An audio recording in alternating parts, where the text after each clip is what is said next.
कौम लूत, ये नाम तो आपने तारीख में बहुत बार सुन रखा है। और जब भी कौम लूत का जिक्र आता है, आपके जहन में फौरन एक खाका आता है कि मर्द दूसरे मर्दों के साथ हमजिनसी कर रहे हैं, औरतें दूसरी औरतों के साथ हमजिनसी कर रहे हैं। लेकिन इस कहानी का ताल्लुक इससे कहीं ज्यादा वसी है। इस बात को समझने के लिए पहले ये समझें कि हजरत आदम अलैहिस्सलाम के दौर में एक रब की इबादत की जाती थी। हजरत इदरीस अलैहिस्सलाम का दौर आते आते शिर्क कॉमन हो गया और जगह जगह पर कई खुदाओं की इबादत की जाने लगी। इसी सीरीज में मैंने बुक ऑफ इनॉक का और नेफिलिम का भी जिक्र आपके साथ बड़ी तफसील के साथ किया है, जिसके बाद हजरत नूह अलैहिस्सलाम के दौर में अल्लाह सुब्हानहू तआला ने इस दुनिया को हर गिलाजत से वाइप आउट कर दिया, सब कुछ साफ करके रख दिया।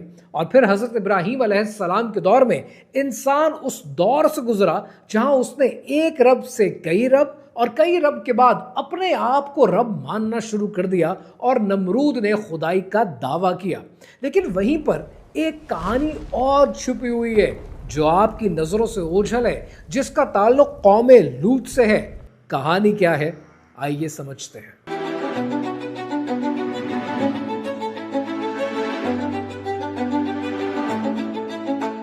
इस कहानी का आगाज होता है हजरत इब्राहीम अलैहिस्सलाम के दौर से। हजरत इब्राहीम अलैहिस्सलाम के दौर में उनके भतीजे हजरत लूत अलैहिस्सलाम को अल्लाह सुब्हानहू तआला ने कौम की तरफ भेजा। ये वो कौम थी कि जो हम जिन्स परस्त थी। मर्द मर्दों के साथ बदफेली करते थे, औरतें औरतों के साथ बदफेली करती थी, और ये बदफेली छुप कर भी की जाती थी, खुलेआम भी की जाती थी, और इस पर फख्र महसूस किया जाता था। इससे पहले कभी किसी कौम ने दुनिया में इस किस्म की गिलाजत नहीं की।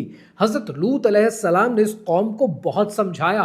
लेकिन यहाँ पर जो नोट करने वाली बात है ना, वो ये कि जब इंसान कोई ऐसा काम करता है जो डिज़ायर बेस्ड होता है, जिसमें आपकी ख्वाहिशात नफसानी ख्वाहिशात होती हैं, तो जब नफसानी ख्वाहिशात से रोका जाता है तो इंसान उस पूरे अमल का इनकार कर देता है जो रोकने के साथ वाबस्ता हो। मैं इस वक्त हम जिन्स परस्ती पर बात नहीं कर रहा, मैं इस कौम के दूसरे बड़े गुनाह की बात कर रहा हूं। ये कौम हम जिन्स परस्त तो थी, अल्लाह के अजाब के मुस्तहिक भी थे और अल्लाह का अजाब आया भी। लेकिन ये कौम एक और काम करती थी जिसके बारे में लोग बहुत कम बात करते हैं। यह कौम दुनिया की वो पहली कौम थी जिसने रब का इनकार किया और एथीइज्म को अडॉप्ट किया। इसने रब को रब मानने से मुकर गए, रब की डिविनिटी को, रब की अथॉरिटी को चैलेंज किया।